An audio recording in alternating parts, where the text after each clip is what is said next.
Hi there! Welcome back to another Midway Bible Camp video. I really hope you're enjoying this Easter series that we're doing right now. And if you haven't seen the previous videos yet, then you should pause this one, go back and watch those, and then come back here. Good. Now I want to start by asking a question.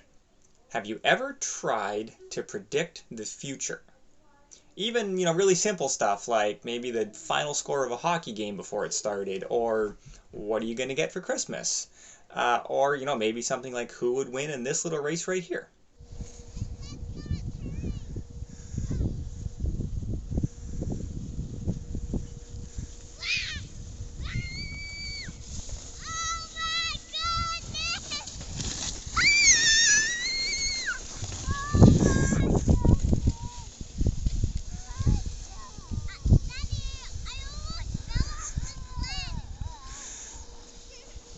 Were you ever right? See, lots of people try to predict things every day, even simple things like how long it'll take to drive to work. I used to live close to Vancouver and there's a lot of traffic there, and so my drive to work took almost an hour, and if there was like an accident or something that would delay me, then I would almost be late. So I would try to leave my house with enough time, and usually I was right. But sometimes I'd guess wrong and I wouldn't give myself enough time. See, the problem is that I don't know what's going to happen. I can guess, but only God is able to tell us for sure what is going to happen. And you know what? He's actually done a lot of that in the Bible. Now, he doesn't always tell us all the specific details of things, but he tells us enough so that when it comes true, we can see that he was right. For example, in the book of Isaiah, near the end of chapter 44, the prophet Isaiah talks about a man named Cyrus. And this man Cyrus would command that the city of Jerusalem be rebuilt, as well as the temple in Jerusalem. Now, when Isaiah said that, Jerusalem and its temple hadn't even been destroyed yet, never mind rebuilt. And nobody knew who Cyrus was. But guess what? 150 years later, another guy wrote a different book, and that's also in our Bible. And that book was called Ezra. Right at the beginning of that book, okay, so the first verse of the first chapter of Ezra, it says, "In the first year of Cyrus, king of Persia." And then it records a command that Cyrus made to rebuild the temple in Jerusalem.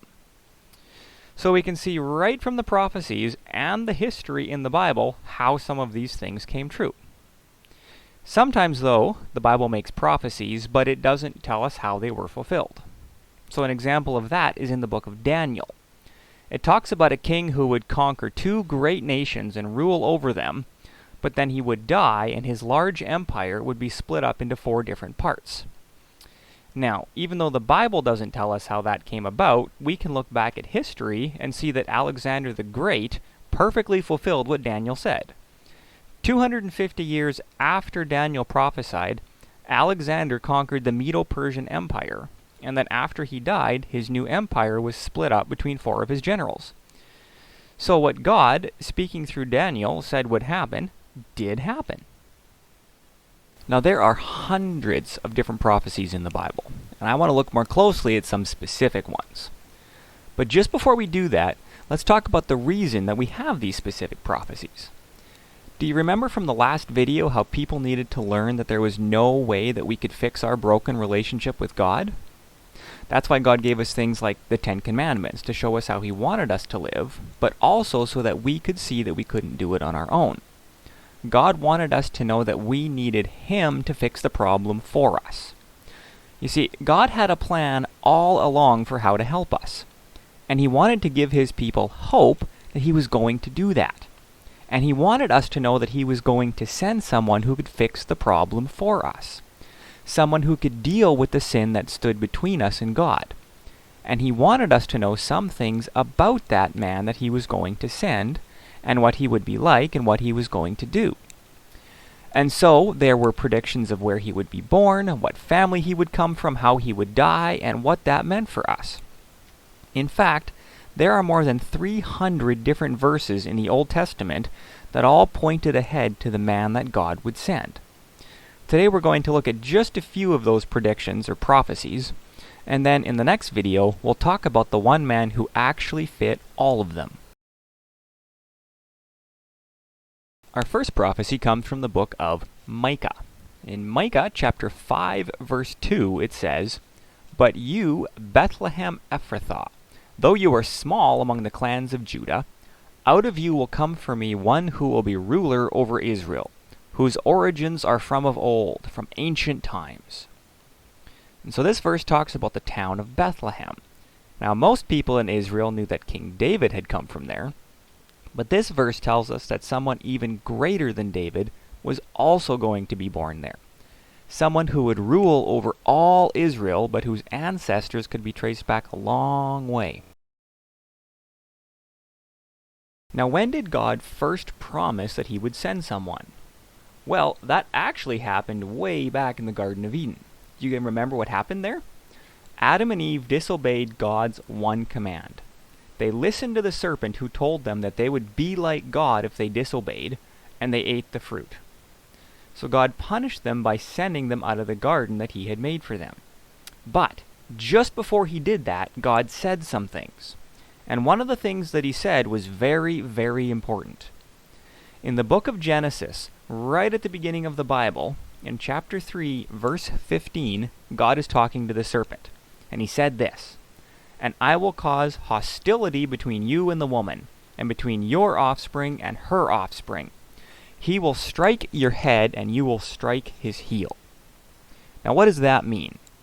Well, it means that God is telling the devil that at some point in the future, somebody would be born who would defeat him. Now, this man would be hurt in the process, but in the end, he would strike the devil's head, which means the devil will be totally defeated.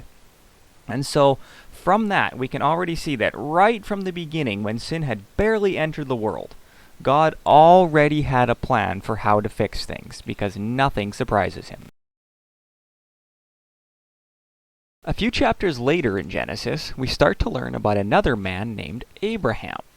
Now, it's not very many chapters in the Bible, but it's actually almost 2,000 years later. Abraham was a special man that God chose to talk to and to work through to keep his plan going. And God promised Abraham some very special things.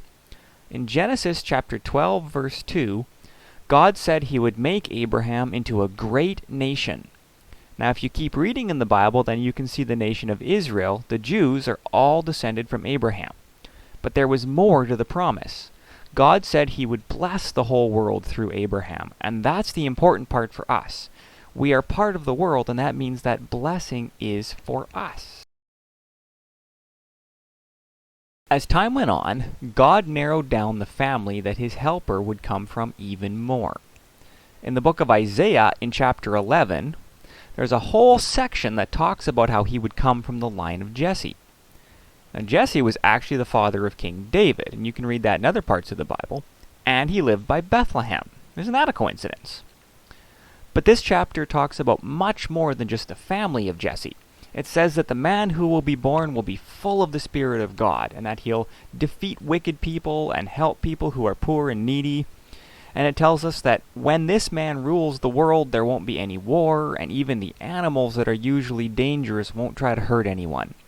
It even says that babies will be able to play with poisonous snakes and be okay. Now, I've mentioned King David a couple times. And guess what? God had a promise to him too. That tells us more about the man he would send. In the book of 2 Samuel in chapter 7, God sent a message to David. See, David was a mighty king over a great kingdom. But God told him that one of David's descendants, one of David's great-great-great-great-grandsons, would rule over David's kingdom forever, and that David's throne would be established forever. Now, that's a pretty special promise, and if you don't understand why God would treat David in such a special way, then you really need to read more about David in the Bible, because he did a lot more than just kill Goliath.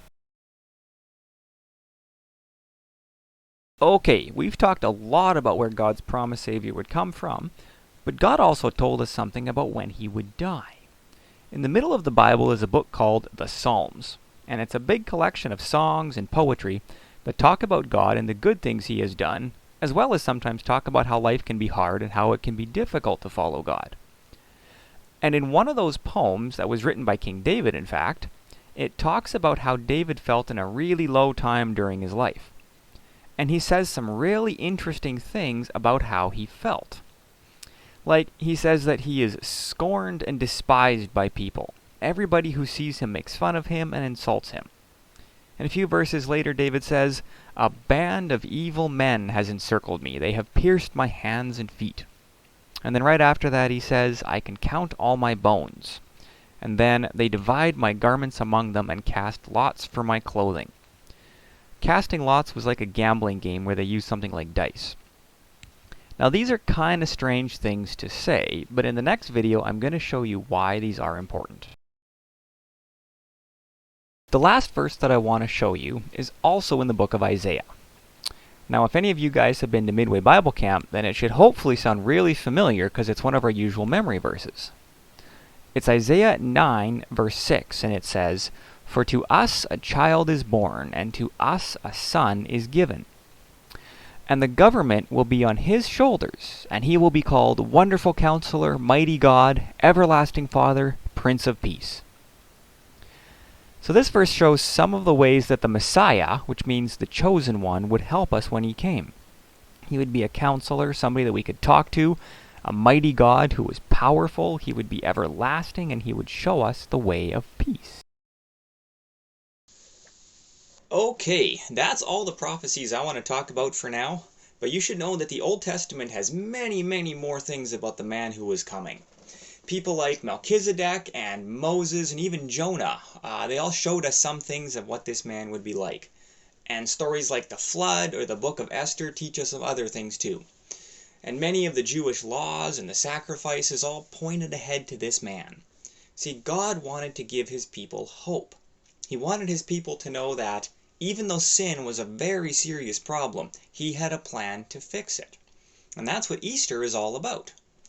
So, thank you for watching. I hope you have a great day, and don't forget to check back here in a few days for the next video where I talk about the man who filled all these prophecies, the man that God was promising would come.